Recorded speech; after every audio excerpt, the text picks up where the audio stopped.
What's going, guys? Aarava here. Welcome back to another episode of the Pitlane podcast, episode number 28 today for the Japanese Grand Prix. Obviously, you're joined by myself and Callum. Unfortunately, Tom is not here today for this one, so we're just going to take you through the race. And, obviously a very early start for the people in the UK, 6 a.m. race start.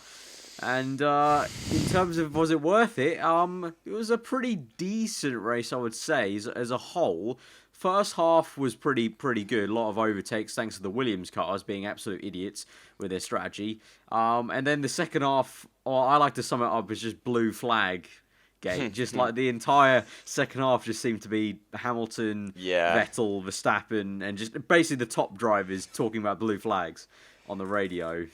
Well, it definitely was a race of two halves. It was definitely worth getting up. I was venting my feelings on Twitter about it. Better be worth it waking up because, and I know obviously a lot of Americans have this problem with European races, but we have to suffer sometimes and get up at the crack of dawn. But it was definitely a race that was worth watching. Very similar to Malaysia, I thought. Same amounts of overtaking, nothing too major happening, but still some good on-track battling and a race in which is very pivotal in the championship because Nico Rosberg obviously picking up the race victory, 25 points to his name. He is really making strides in the championship after picking up the constructors, which I thought was very impressive. I think they were talking about it last weekend, but once again, Mercedes picking up the championship. Yeah, Mercedes, 3-time world champions in a row now. That's pretty great. That's what they were hoping for in this new era. That was they wanted to try and emulate what Red Bull did. They're still one championship off that. Let's hope that doesn't happen next season, to be honest.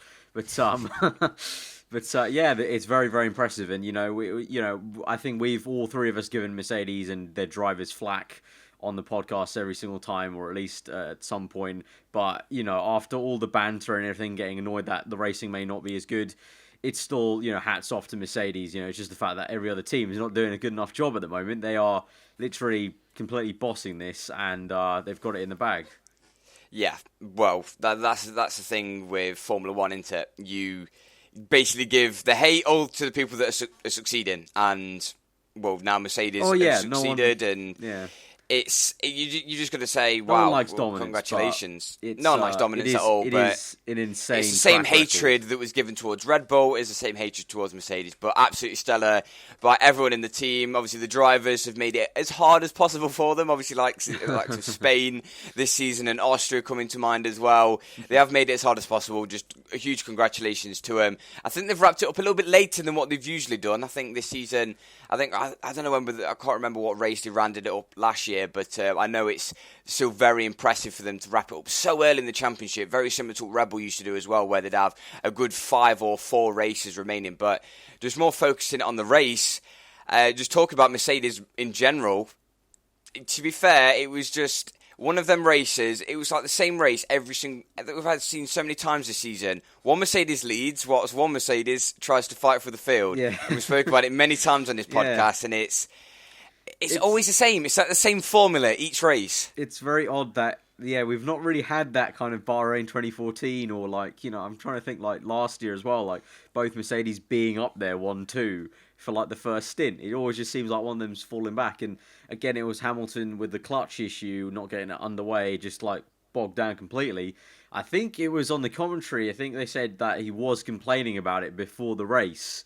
So I was almost like in my mind when I was watching the race start for live, I was like, he's going to bog down, isn't he? Because they just mentioned that he was complaining about it. So he's apparently some marshals were trying to dry the track in front of him a little bit. But I don't think that really would have done much. There was still some pretty big damp patches, but it wasn't really down to the moisture on the track, though, because you look at Ricciardo, if you look right in front of him, he had the damp as well, and he had a blinder of a start. The only problem was he had a parked Mercedes, in relative terms, a parked Mercedes in front of him. So it was very, very strange. But at the start, Rosberg just did exactly what he needed. Just went, right, I want to go down there into turn 1, and he in first, and he basically did it. And obviously Verstappen kind of inheriting that second place. It was very similar. We were very, very lucky not to see a start crash because obviously we saw in Singapore when Verstappen got a poor start that they all started to bunch up behind him. And it was the same thing again where everyone started to bunch up. I think it was the Haas and the Williams, I think, got quite close. Very close. Grosjean. And then the Ferraris got close. And it was very, very sketchy into turn 1. Grosjean, double lock up right behind the Williams. It was, it's a good thing Grosjean's kind of crafted his racecraft since like all the way back to 2012, because that was when he completely, as Mark Webber described it, creamed him in the rear in turn one. Cheeky. But Grosjean very, very lucky not actually to lose a bit of his front. I think Brundle was saying that. I've said it a few times, but I'm just impressed that it doesn't happen more often.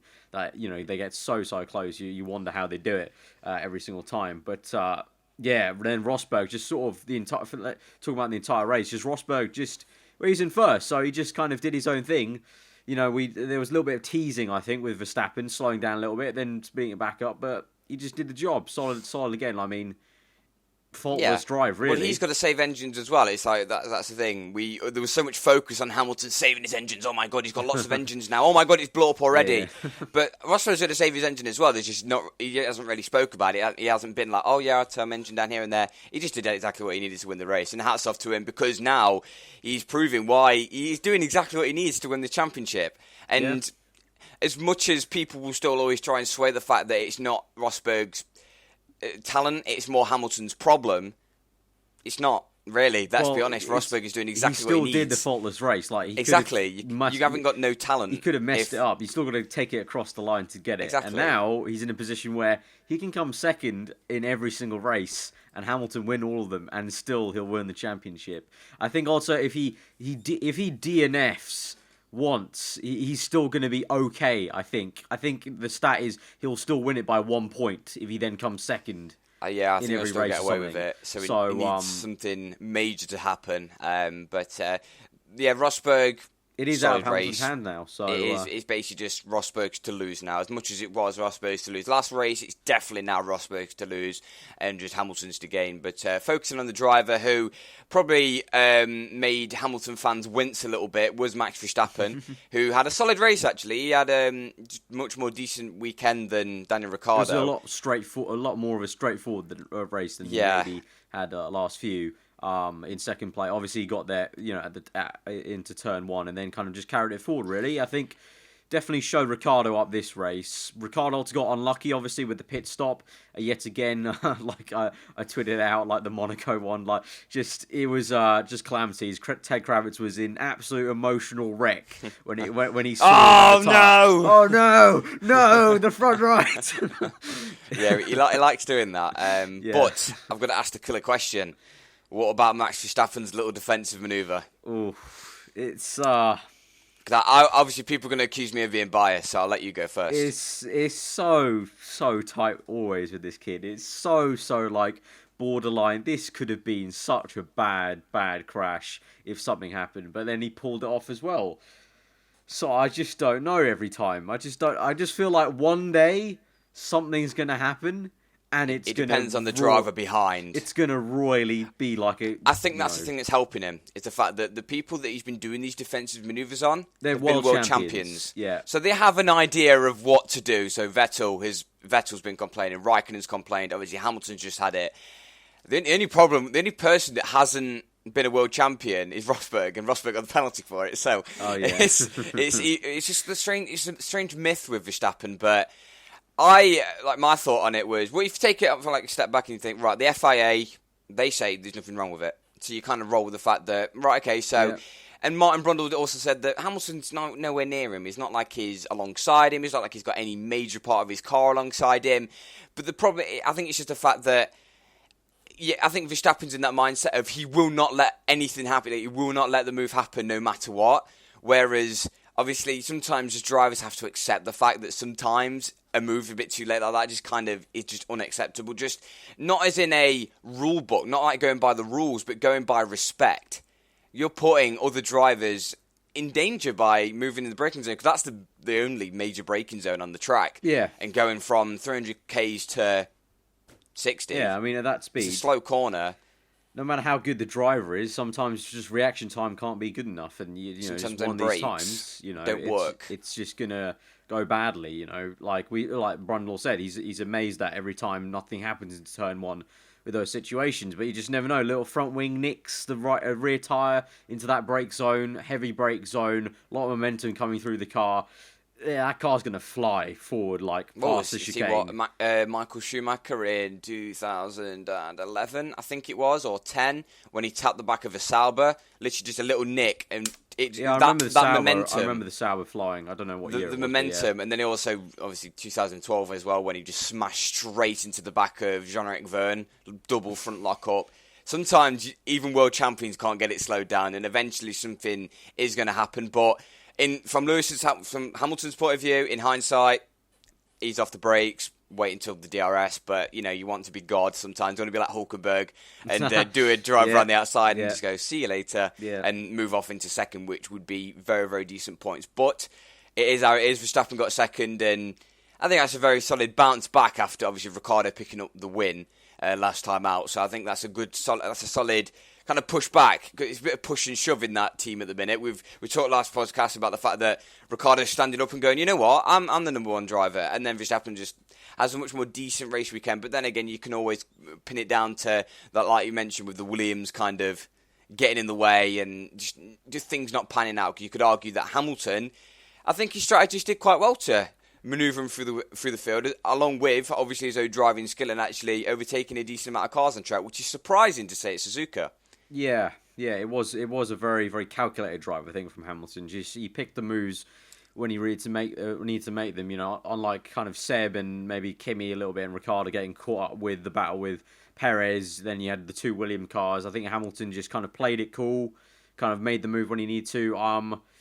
Yeah, I mean, apart from the start, obviously, it was really just it was a solid drive from Hamilton. It was just a shame that for his sake that he had such a poor getaway, because he didn't really do much else wrong, and I think given a few more laps, I think he would have got Verstappen as well. So yeah, I mean, solid in that perspective, but I think that start's going to haunt him. That start's going to haunt him. Like, those starts in general are going to haunt him. And it's something that... We spoke about it time and time going again into 2017, I think he needs to sort it out. He needs to work out what's going wrong, because it is... I believe the rule's staying. I don't think anyone's complaining about the rule. I think this rule's staying about the whole kind of the drivers doing more of the work at the start. And I think it works quite well, because that is something that the driver has to work on then. And it looks like, to me, from the outside, Hamilton maybe doesn't work on it as much as Rosberg, perhaps. Or maybe he's just getting some Toro luck with the clutch. Maybe he needs to think about maybe a new manufacturer for the clutch. Because he's done that in the past with brakes. Like, he went from Brembo to, like, whatever it was. The other one. or went from the other one to Brembo, I should say, at Germany in 2014 and stuff like that. Like, maybe he needs to look into that with his engineers and something like that. But, yeah, I mean, that was the story with the Mercedes cars. It's as he said, it's Rosberg's to lose at the moment, and I don't see him losing it, actually, surprisingly. And I think we're all going to have to eat our words from the beginning of the podcast season. Yeah, all the people that took the mick on Twitter and all this and that. Fair play. Seriously, it is going to spice up the end of the season, because I think that them sort of drives from Hamilton is what we're going to see for the rest of the season.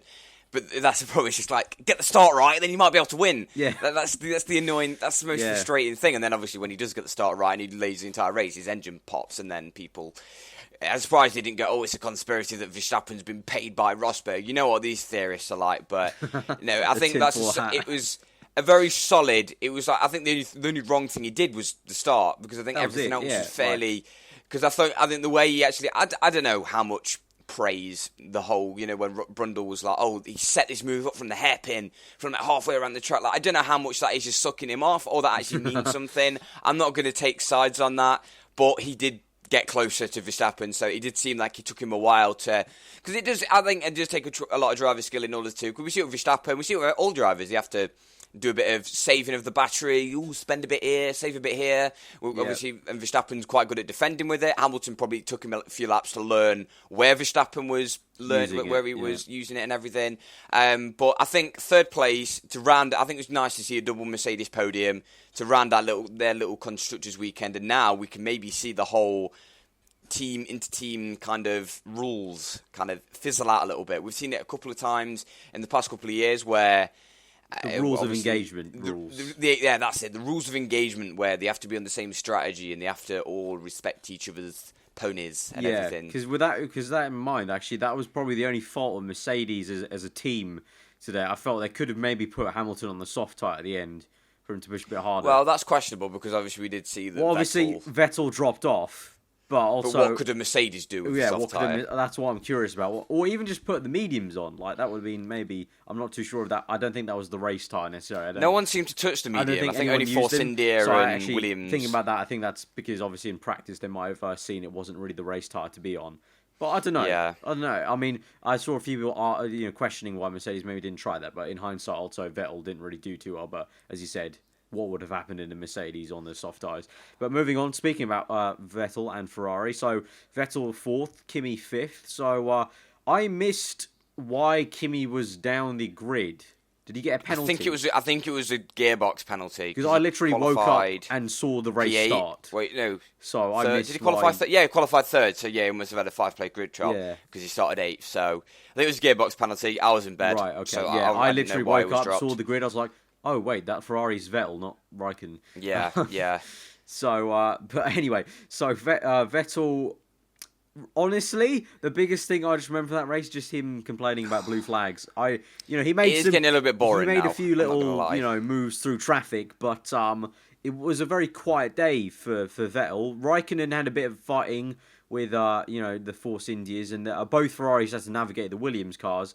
But Vettel again on the radio, quite active vocal. On the radio. Yeah, vocal, that's the word. Very vocal about the thing blue is, flags. At least it wasn't just Vettel this race. Yeah, no, it was Verstappen, it was Raikkonen. They were all voicing their opinion, but then obviously this kind of triggered the debate on Sky of kind of like, should we just scrap the blue flag and then everyone's got the same problem, or should we just tell people to shut up about it? Should we actually do something about it? There was this one weird move I felt where Hamilton was trying to overtake a Renault of Palmer, I think it was. Yeah. And Palmer went deep, and I just thought logically, aren't you going to just go tight on the apex and then take him there? But Hamilton followed his line, so probably lost like a few tenths there. So it was a little bit odd in that sense when I watched the onboard with Hamilton. But then with Vettel, he was doing nothing wrong. It was just the fact the car was getting away. I think the problem is it's about weighing it up, because I think the Vettel situation is quite a good one, because we know that obviously Vettel was chipping away at Verstappen's gap. Yeah. Throughout the entire race, basically, it was just a little tenth here, and obviously they add them all together. It's a couple of seconds, and then bam, instantly 1 second gone, just because you've stuck behind another driver. I can see why that's frustrating, because you're trying to charge, and at the end of the day, Formula One is about focus at the front. As much as that might be like a backhanded comment, the focus is at the front. So obviously you don't want to hamper the racing at the front, but there's always going to be some sort of problem. Cars don't disappear, and it's bloody Suzuka at the end of the day. It's one of the very tight. tightest, narrowest tracks. We go from Malaysia, which is like 9 buses wide, to like basically like the size of a Japanese person. Like it's basically the track is Asian, literally Asian. It's so much smaller, but it's always going to be a problem in Formula One. But I don't think we can really do much about it. I think the drivers kind of need to just shore up about it, because I think the Mercedes drivers have got a good stance. They don't, although they've been the team that are always leading, they don't really seem to speak about it as much. I don't know whether you've noticed that, but Rosberg, it's always Vettel or Raikkonen or one of the Red Bulls. Very talkative on the radio anyway. And then Hamilton, I think Brundle even mentioned that. I think he said that Hamilton just doesn't, you never see him say anything because he just knows that he's going to get held up a little bit anyway. Because he's busy flipping them off instead. Oh, yeah, also that, yeah. So, yeah, so that's a good point. An interesting point of Ferrari, though, is I want to bring up is how good was this weekend? Because they've been beaten by one Red Bull, but then they beat the other one. It's a very mythical weekend for Ferrari. It's just meh. It's just middle. Because it looked like they'd beaten them, and then they hadn't, because Verstappen magically moved in front. It was a very strange sort of weekend. Middle ground. And I like actually the fact that they've. Do you know how they used to do the option prime? How they used to name the tyres? Oh yeah. I like how they called the softest quali. And they can do, he's on a set of qualis and he's taking them 15 laps. Yeah, so quali, they go. That's not really a qualifying tyre. Option prime. Yeah, I like that though. I think that's the new way. But we haven't really heard that, because it's just been like, it's on a medium or it's on a hard. Now no one really uses option prime. They sort of ruined that for us with the 3 tyres. Yeah, but then again, we like the new tyre rule. Yeah, it works well. We've got to round whatever we are now, and we're still absolutely loving it. So, although this weekend we didn't really see one tyre and it still was reasonably good, it's a very strange rule.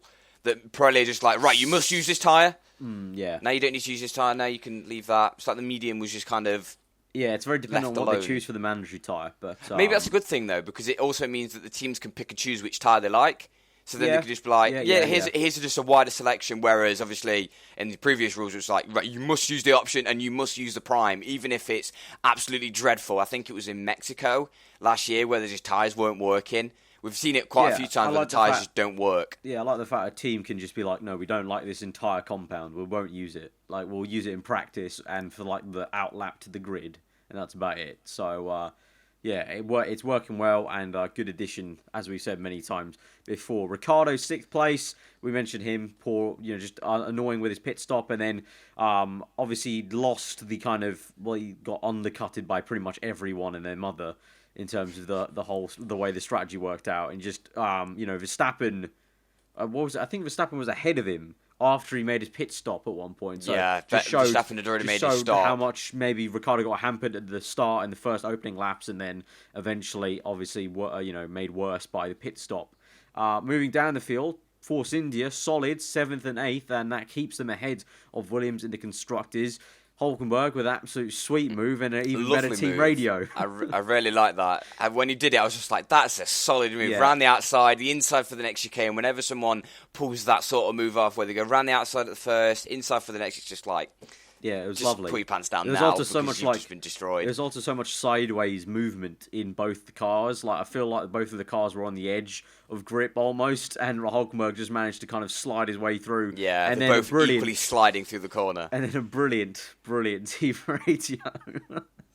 It was that's almost like a Ricardo. Yeah, what he kind of does. Yeah. Like, that's how it's done. Yeah, goodbye. that was solid, yeah, but it was very interesting with the team radio. I think it was Perez. It was just like, hold on, why is Nico so close? Like, how come he's all of a sudden just cruised up to the back of me? It was like he was interrogating. It was like, so how come? Why is Hulkenberg here? Why did he pit him early? Why? Well, I can see why Perez was a little bit miffed, because after another good start, like in Malaysia as well, up into third, getting himself mixed within the big boys, and obviously it will slowly be filtered out because his just pace wouldn't match the Red Bulls, Mercedes and Ferraris, but still, getting yourself in that sort of position. Also, we like it as well because we get to see overtaking, because it bunches the front field up a little bit. Indeed. So that means, and then like what we saw with the Williams, which we're probably going to talk about in a minute, starting on a medium tyre and getting involved with the big boys, and then they've got to kind of get through because that soft tyre obviously wouldn't last that long, and meaning they couldn't get the gap to then pit and get out in front. So it always kind of spices up the racing a little bit, and I like that. This is the beauty of this strategy is, the new strategy is you can kind of the big teams just kind of have to sacrifice the fact that, right, you've got to do the overtaking on the track. As much as we like, that was a well planned strategy. Sometimes we just like it to say, you know what, get past him yourself. You have a go. Just do it, yeah. And it is very good to see that it kind of spices up the racing a little bit. And Force India, they're just proving that they're the really fourth solid. Best team. Really They solid. just are the fourth best team now. Really, really solid, yeah. And Perez with a nice move. Speaking about the Williams as well, Perez with a lovely little move in turn 1. Very, very close around the outside. And along with, what was it? Was it Hamilton? I think it was. There was Hamilton? lots of moves. Oh, no, it was I Ferrari. can't remember. There was a lot of moves into turn 1. Raikkonen loved turn 1. Yeah, I think Raikkonen it it was Kimi. Kimi made a lovely move into turn 1. Really, really nice move in turn 1. But Perez equally as well, I felt made a really nice one as well around the outside. Lots of drivers like that around the outside turn 1 worked quite well if they got a good enough run. There was a lot of points in the race where it's almost like the F1 game where the AI catch you up in the final corner off the exit of traction. Like, there's a few times where you saw it with Hamilton where Verstappen got away with the battery pack, and then also when Alonso was trying to overtake the Toro Rosso, he lost the back end. There was if you got the traction correct, that back straight, that main straight was really great. We saw some good moves in turn 1. Speaking of the Williams, obviously you mentioned they did a very weird strategy, and it did allow for some better racing for us at the beginning of the race. But again, just Williams, just what do you do? Like one stop? What? What?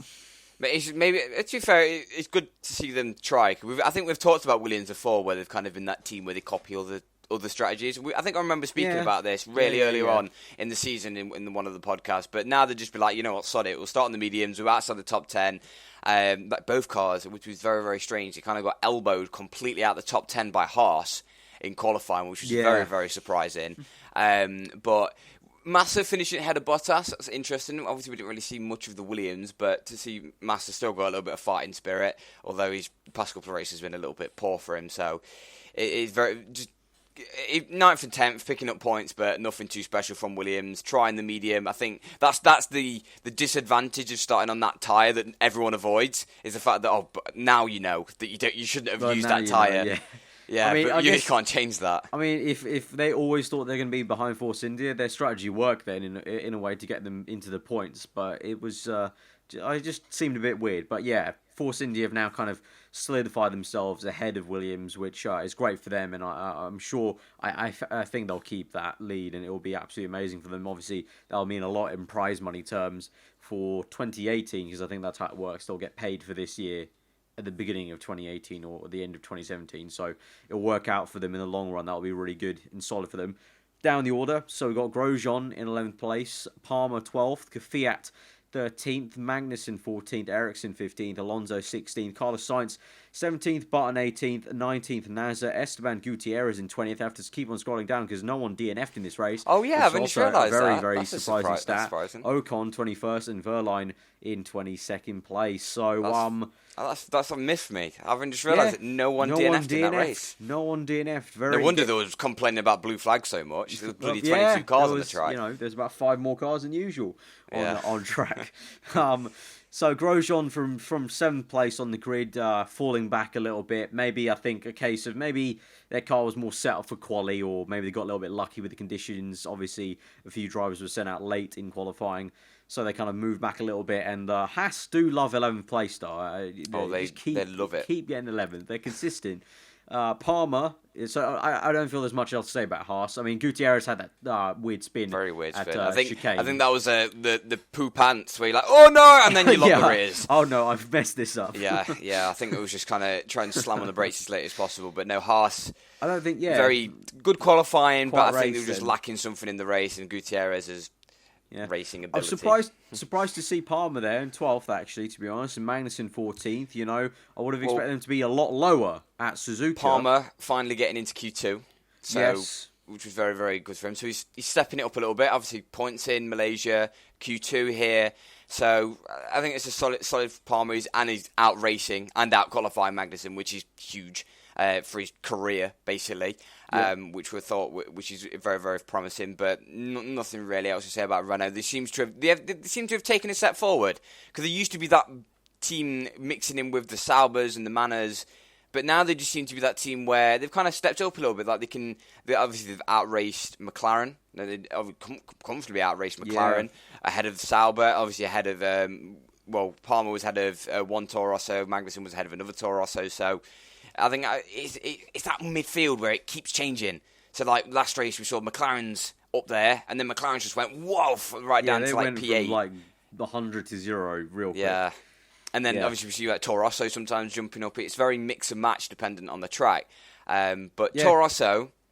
Kvyat, again, finishing ahead of Sainz, which is, again, crucial for his career, to keep saying that. And obviously, Sainz is highly rated. So Kvyat finishing ahead of him, and by that many positions, is a really, really solid drive for Kvyat against his teammate. Obviously, Sainz got a little bit held up. He had a battle with Alonso. He was in the mix, a lot of fighting compared to Kvyat. Kvyat just kept Alonso at bay and then kind of stormed off in the distance afterwards. So maybe that hindered Sainz a little bit. But to do that job, trying his best to perhaps keep one Pierre Gasly from taking his seat, I still think it's inevitable, but... he's doing the best he can. He's doing the best he can, and you never know. There might be potential maybe for him to leave the Red Bull family, maybe go somewhere else if he's driving that well and another team wants him. But good on him. Sainz had a very strange race. He was oddly aggressive, I thought, in some of the moves. I can't remember exactly the move, but there was one where I was like, bloody hell, like Jesus Christ, Sainz. I think it was a Williams car. I think it was Bottas. I can't remember, but it was very aggressive. Uncharacteristically aggressive. Yeah, he violently squeezed him to the right and then quickly moved back to the left on the main straight. Very questionable. It's not something we see from Sainz, so maybe that might be a little bit of frustration kind of filtering through a little bit. Because we've seen in press conferences, obviously on Lewis Hamilton's Snapchat, that he's not really blaming the team, because he's just like, we'll just get the best out of it. But surely he's going to be a little bit frustrated that, what, for fuck's sake, why have I got a 2015 engine in the back of this. We could be so much better. It's quite annoying for him. I mean, but that's also he doesn't have to worry about his future. He knows that he's got a seat for next year. So it's a case of he's just annoyed with the team's performance then, because if you know you've got a drive for next year, you just want to focus on the actual driving, and he just can't do that right now. And we've seen Sauber announce that they were gonna, just getting a little bit off topic, but we're on the subject of using old engines. Sauber announced they're gonna use this year's Ferrari for next year, and to be fair, that's not as big as a kick in the balls, because obviously engine development slows down. Yes, and also but it's still a case an old engine. It's a case of they'll know the dimensions of this Ferrari engine, so they can just make the new car off these dimensions, rather than being like very kind of in the middle of the process. Here's the brand new 2017 Ferrari. Sorry, we changed a lot of things here. Here's the new configuration. Like, less chance of that happening, because they'll know the dimensions, and maybe they can focus more on the aero, which is something that they lack in general. But that's going to be an interesting thing to note. And updates, so that car are very scarce. Let's put it that way. It'll be an interesting thing to see next season.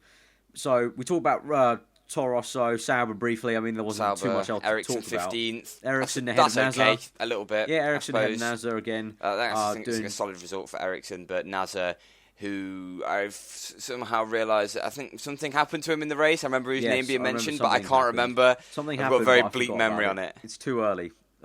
No, I don't know what happened. Something about NASA. I can't remember. I just remember his name. I remember Felipe Nasser, and that's about it. The most important thing, though, is that they still don't have chairs, so that's fine. So McLaren. Well, they thought they were going to do worse here at Japan from the beginning, and Button said that in qualifying, the fact that because it's their car, the McLaren car, is very good in low-speed corners and general. There aren't any low-speed corners. Yeah, it's good in low-speed corners and heavy braking zones. There is only one heavy braking zone here in Japan. Two of which are neither are there. There's only one proper heavy braking zone. Maybe two if you count the hairpin, but that's also quite kind of... It's not even heavy. That's like 150. Into it. It's more of a long braking zone of leaning into it. A lot of the corners are just leaning into it, and they're all high speed, so... very annoyingly poor weekend for McLaren. One to forget. But I guess it's one of just those ones where, unfortunately, it is their home Honda Grand Prix. But unfortunately, it's just one of those circuits where the car is just never going to be that great until their power unit and everything is back up to That's always the question over McLaren, though. Because, how did he go from being in the top 10 to 18th and 16th? Like, that's... As much as they like to sit there and say, yeah, we've got this chassis to be in the top 3 or whatever, and I know, and their engine's not bad now. Because I saw a lot of comments on the last podcast saying that we shouldn't maybe praise Alonso's drive as much as, obviously it's still quite a good drive coming from the very back of the field to be in the points, but the engine's not that bad anymore. Like, it's quite good now, and it's not a mythical thing for them to go, oh yeah, we're in P8. That's their kind of like solidified position. So how come that just I know they're very much a part of the midfield, and I've just literally spoke about the fact that all teams kind of interchange, but that's a huge question mark over McLaren. If they want to be a part of the top bunch, they need to sort out their car a little bit. Is very specialist at the moment in terms of what it's good at, and that's something that, because they're focusing so much on the engine, maybe sometimes they need to. Maybe it's distracting them a little bit in terms of the aero completely, but also at the same time, they constantly bring updates to every single race. It's just unfortunate. Yeah, sometimes it just don't work. It's just the balance. What was it? Doesn't work. There was something newer part of the McLaren which they said that didn't bring that much speed, but it's more balanced. I somehow remember something. They brought something. I think it might have been a front wing or a floor. I can't remember. It begins with an F, and I think it was Alonso that had it. And it just made the car more balanced, and it didn't really gain that much in terms of speed, which I thought was very, very strange. Like, what's the point of putting all that research and development to go, yeah, you can turn the car a little bit more, but it doesn't really gain that much speed.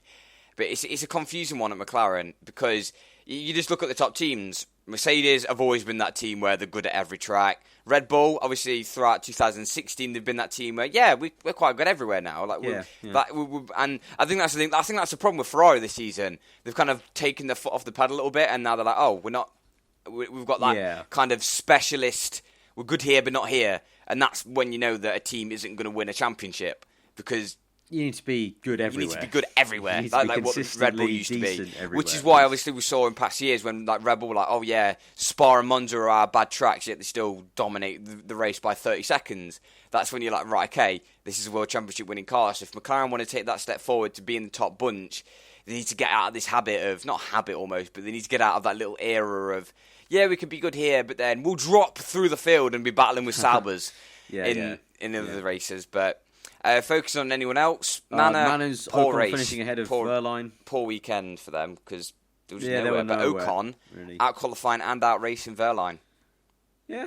Which is very surprising because Ocon's really started to... I think they've made a little change to the car to meet him a little bit lower down in the car because you don't realise it, but Ocon is huge in that car. Yeah, Have you seen his head? His head's like sticking out. I didn't realise it until I think it was looking at Ocon in Malaysia. I didn't realise how big he was in that car, but I think they've made a slight seat adjustment to kind of change the centre of gravity a little bit, and it seemed to have helped because Ocon really is out-racing Verline. As much as we've given Verline the praise about saying that maybe he could be linked with the Williams seat, he might be future Mercedes, I don't know. Maybe Ocon is kind of sitting up and saying, you know what? He had a lot of bad luck though as well. I think Manor also expressed that they were annoyed that he was getting so much bad luck, and they wanted to try and help him to not have such bad luck. So that finally kind of worked out for him. But that's pretty much the end of the field, and that's pretty much our analysis of just talk of the race. I mean, bloody hell. I don't think you can say anything we do on this podcast is proper analysis, but it's just talking. But it's not analysis at 8 minutes to 9. Yeah. But a decent race. I think all in all, sort of worth waking up for. I'm not sure why Max Verstappen got driver of the day. I'm not even going into that because the comments. Why he did nothing all race? Like he did less than Malaysia. I'm just gonna leave. And Malaysia was already questionable. Just fan bases, any fan base. I'm not just taking a dig at Verstappen's. Any fan base. It just ruins the drive of the day. I think they should actually just scrap it because at this point it's not adding. It's always going to be mythed. It's not adding anything to it. It just gets wrecked by big groups of people voting for one driver. Haryanto. Whether it be whether it be Haryanto, Verstappen, or Hamilton, or whatever. I don't know. It just.